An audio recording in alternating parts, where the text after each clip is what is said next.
তামিল বিবাহ হল রীতিনীতি, আচার অনুষ্ঠান এবং আনন্দ উদযাপনের একটি সুন্দর সংমিশ্রণ, যা তামিল সম্প্রদায়ের সাংস্কৃতিক সমৃদ্ধি এবং গভীর মূল ঐতিহ্যকে প্রতিফলিত করে। তামিল বিবাহ কল্যাণম বা থিরুমানাম নামেও পরিচিত। সাংস্কৃতিক ঐতিহ্য এবং আচার অনুষ্ঠানে সমৃদ্ধ, যা প্রজন্মের পর প্রজন্ম ধরে চলে আসছে। তামিল বিবাহগুলি তাদের বিস্তৃত অনুষ্ঠান, প্রাণবন্ত পোশাক এবং গভীর মূল রীতিনীতির জন্য বেশ সুপরিচিত।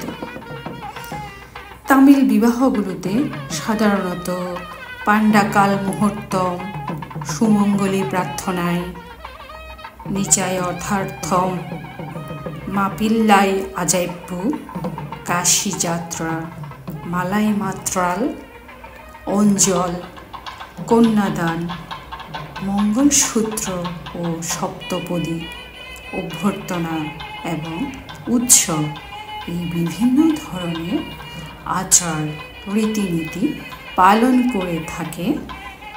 তামিল বিবাহ অনুষ্ঠানে প্রতিটি আচার অনুষ্ঠানে তাৎপর্য রয়েছে, প্রেম, প্রতিশ্রুতি এবং দুটি পরিবারের একত্রিত হওয়ার প্রতীক। এই ঐতিহ্যগুলি একটি স্মরণীয় এবং শুভ পরিবেশ তৈরি করে তামিল বিবাহগুলিকে একটি লালিত এবং প্রাণবন্ত ব্যাপার করে তোলে। আমাদের প্রতিবেশী তামিল বন্ধুর আমন্ত্রণে গিয়েছিলাম মালয়েশিয়ার পেটালিংজায়া RTA ব্যাংকুয়েট হল, যেখানে তামিল বন্ধু ছেলের বিবাহ অনুষ্ঠান আয়োজন করা হয়েছিল।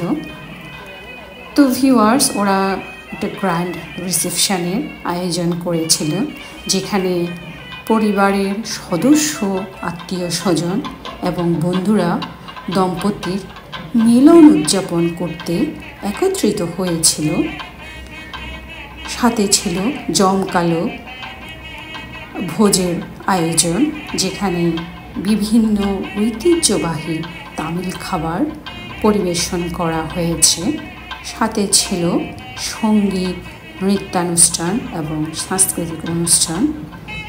এর মাঝে সেদিন কনের বাবার জন্মদিন উপলক্ষে ওরা সেদিন কেক কেটে তাদের বাবার জন্মদিনও সেলিব্রেট করেছিল। সব মিলিয়ে ওই দিন স্বর্ণালী সন্ধ্যায় বেশ প্রাণবন্ত ও জমকালো একটা বিবাহ অনুষ্ঠান সবাই মিলে উদযাপন করেছে। বেশ ভালো লেগেছে, যদিও আমরা খানিকটা শেষের দিকে গিয়েছিলাম। তো ভিউয়ার্স, এই ভিডিওতে তারই কিছু অংশ আমি শেয়ার করেছি। ভিউয়ার্স, ওদের বিয়ের আনুষ্ঠানিকতা শেষ হওয়ার আগে আমরা চলে এসেছিলাম, যেহেতু হল থেকে আমাদের বাসা খুব একটা কাছে নয়।